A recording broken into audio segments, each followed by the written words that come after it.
Eh bien, soyez les bienvenus dans cette vidéo. Aujourd'hui, on va voir un peu de tarot de Marseille. On peut travailler, cela dit, avec d'autres supports. Et le tirage que je vous propose de découvrir aujourd'hui, c'est le tirage qui s'appelle le tirage du meilleur choix.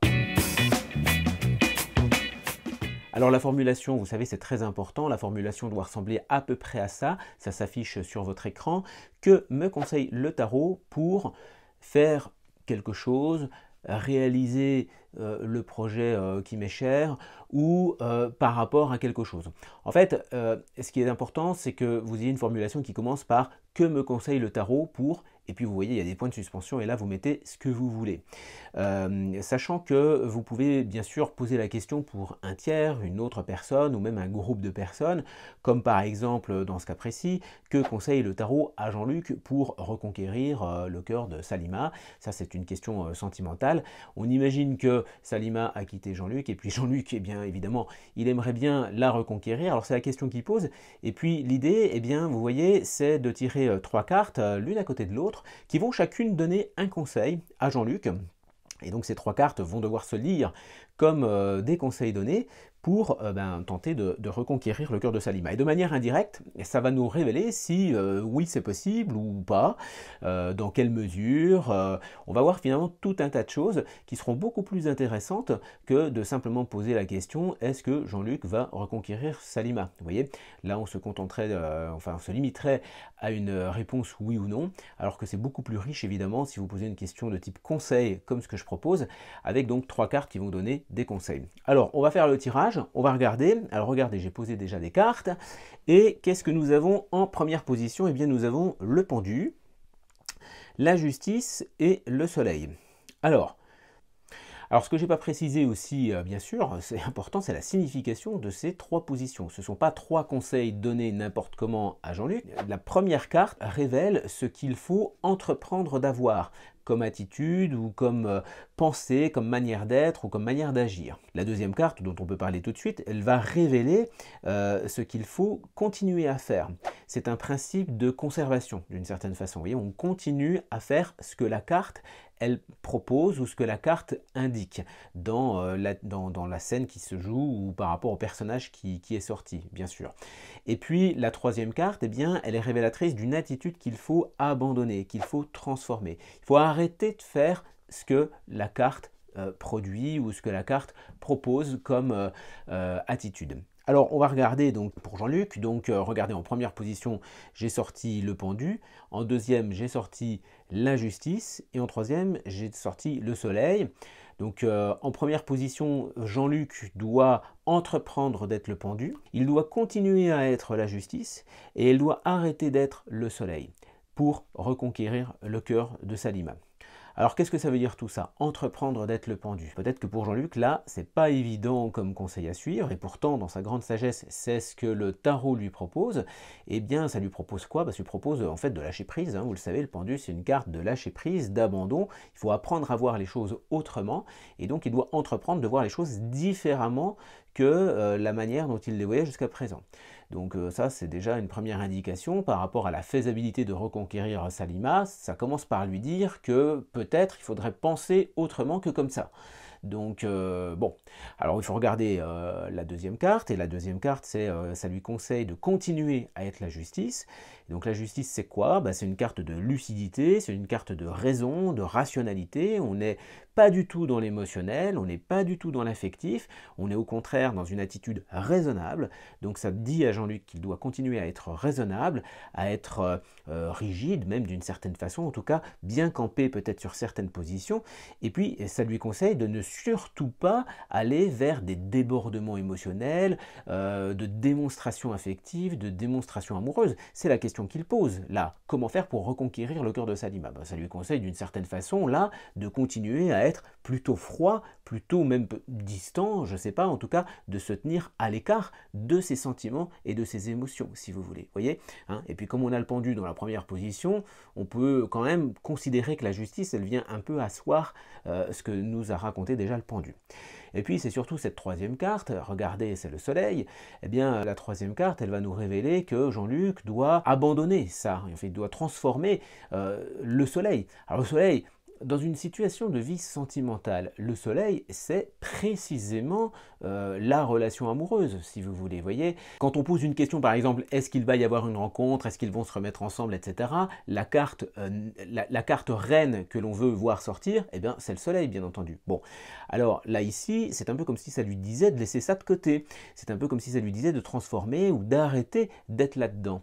Donc ça lui demande en fait de transformer finalement ses sentiments amoureux ou la représentation qu'il a de l'union amoureuse. Vous voyez en plus dans le jeu que j'utilise, on voit vraiment un homme, une femme. Le soleil peut représenter l'union sentimentale. Donc on voit là ici que Jean-Luc doit mettre ça de côté. Donc là on peut lire en fait finalement dans ce tirage que ça semble quand même difficile probablement de reconquérir le cœur de Salima. C'est pas la question qu'on a posée. On n'a pas demandé s'il allait y arriver ou pas, mais on voit que par rapport aux conseils qui lui sont donnés, c'est peut-être quelque chose qui est quand même très très compliqué à obtenir.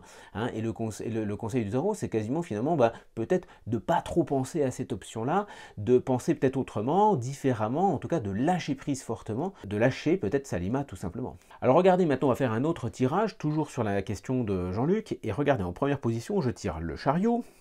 Donc Jean-Luc doit entreprendre d'être le chariot. En position 2, j'ai tiré l'amoureux. Donc là, il doit continuer à être l'amoureux. Et puis dans la position 3, il doit transformer la lune, ce que est la lune. Et peut-être que là, c'est finalement un petit peu plus positif ou un peu plus optimiste sur l'idée qu'on peut se faire de savoir s'il peut la reconquérir ou pas. Pourquoi? Parce que le premier conseil du tarot, c'est le chariot, et donc c'est un conseil d'entreprise. Hein, il doit entreprendre d'être le chariot. Et le chariot, c'est précisément un personnage qui y va, qui se lance, qui prend un risque, même d'ailleurs d'une certaine façon, qui ose quelque chose en tout cas. Donc, par rapport à la question qui est que conseille le tarot à Jean-Luc pour reconquérir le cœur de Salima, le premier conseil du chariot, c'est d'y aller. Peut-être effectivement d'entreprendre vraiment une reconquête, quoi, d'une certaine façon. Le chariot, c'est ce qu'il fait. On voit un personnage habillé comme un prince, dans un chariot qui est peut-être un peu brinque-ballant, c'est vrai, hein, le carrosse est quand même très discutable dans la carte du chariot, et pourtant il y va, il a une certaine confiance en lui, il s'affirme d'une certaine manière, donc là c'est un peu l'idée qu'il doit aller vers Salima, et puis finalement peut-être tenter de la courtiser de nouveau, un peu comme le chariot pourrait le faire, auprès d'une jeune prétendante. Dans la position 2, c'est l'amoureux. Alors là, c'est l'attitude que Jean-Luc doit continuer à avoir. Alors attention, l'amoureux, il y a souvent beaucoup de contresens qui sont faits parce que la carte s'appelle l'amoureux, on est sur une question d'ordre sentimental, mais là l'amoureux ici, ça ne nous parle pas du tout de sentiment, ça nous parle d'indétermination, hein, d'incertitude, de flou, de non-positionnement d'une certaine façon. Hein. La carte de l'amoureux, c'est ça. Bon, alors là, c'est effectivement l'attitude que ça lui conseille d'avoir. Ça lui conseille finalement de ménager la chèvre et le chou d'une certaine façon, d'être dans une indétermination, d'être dans une espèce de flou. Donc ça lui conseille de, à l'inverse du tirage précédent où on avait la justice, où ça lui conseillait d'être très lucide et d'être très carré, là ça lui dit qu'il doit finalement continuer à être un petit peu peut-être dans l'expectative, en effet, de pouvoir la reconquérir, de considérer que c'est pas terminé, et le tarot a l'air d'indiquer que c'est une vraie voie possible. Et dans la troisième position, maintenant, regardez, c'est la lune. Alors la lune, ça nous parle de vie émotionnelle, ça nous parle d'angoisse, ça nous parle de tout un tas de choses qui ont été un peu mises de côté et qui remontent en surface et qu'il faut assumer. Hein, c'est généralement pour ça que la lune est souvent associée à des idées de malaise, d'angoisse, de flou, de flottement, et un peu aussi de déclin. La lune, c'est la nuit, hein, donc c'est le contraire de la lumière, hein, c'est l'obscurité. Et donc avec la lune, ici vous avez l'idée que Jean-Luc, il doit transformer ses émotions, ses peurs, ses doutes, ses freins, toutes ces inquiétudes qu'il a. Il doit traiter et gérer en fait toute sa vie émotionnelle et pas se laisser happer par ça. Donc c'est un peu comme si ça venait lui dire d'une certaine façon que s'il veut la reconquérir, il doit vraiment se montrer fier et fringant comme le chariot, et surtout pas chercher, je sais pas, par exemple à apitoyer Salima avec des émotions, en se faisant passer pour une victime ou en racontant que ça va pas bien du tout. C'est vraiment pas le meilleur moyen d'y parvenir. Hein. Voilà, donc ça c'est ce qu'on aurait avec la lune, et là d'une certaine façon, je trouve que ce tirage est un petit peu plus ouvert, ça a l'air de nous indiquer que voilà, c'est peut-être pas impossible de la reconquérir, en tout cas le tarot, dans sa grande sagesse, avec ses trois cartes, le chariot, l'amoureux et la lune, a l'air de considérer que ok, il y a peut-être de vraies possibilités d'y parvenir. Et donc, ben voilà, il faudrait procéder un peu comme ça pour pouvoir le faire. Allez, on va changer de question et on va prendre maintenant l'exemple de Anne-Marie qui, elle, s'interroge sur un problème immobilier. Elle a une maison et elle aimerait finalement vendre cette maison dans le but d'acheter un appartement dans la ville où habitent ses enfants. Et donc, tout naturellement, eh bien, sa question, c'est celle-ci. Que me conseille le tarot sur la vente de ma maison ? Ou par rapport à la vente de ma maison, on pourrait poser aussi la question comme ça. Alors regardez donc le tirage que j'ai réalisé. En première position, ce qu'il faut entreprendre, c'est la maison Dieu. En deuxième position, ce qu'il faut continuer à faire, ou disons l'attitude qu'il faut conserver, c'est l'amoureux. Et puis en troisième position, l'attitude qu'il faut arrêter d'avoir, eh bien, c'est la tempérance. Alors regardez ce qu'on va faire, je ne vais pas vous donner l'interprétation là tout de suite dans cette vidéo, et ce que je vous invite à faire c'est y réfléchir vous, de votre côté, noter ce que vous aimeriez, enfin noter ce que vous pensez en fait sur ce tirage, pas ce que vous aimeriez bien sûr, mais ce que vous imaginez sur les 3 conseils que finalement pourraient donner ces cartes à Anne-Marie. Et puis ce que je vous invite à faire donc c'est à poster aussi vos idées d'interprétation dans l'espace commentaire en dessous de cette vidéo.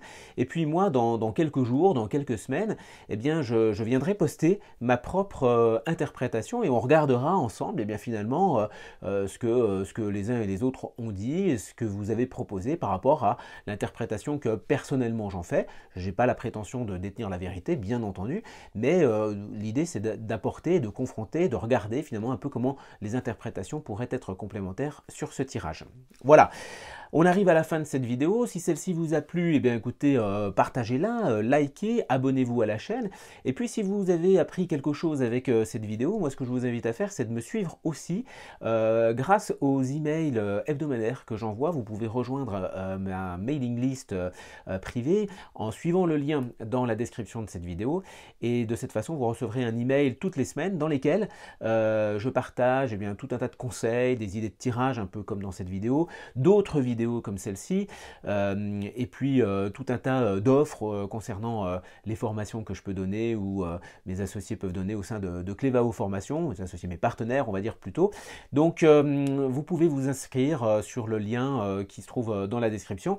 Et en attendant, moi je vous souhaite de bons tirages. N'oubliez pas de poster des commentaires dans la vidéo pour le tirage qu'on vient de faire sur Anne-Marie. Et puis je vous dis à très vite.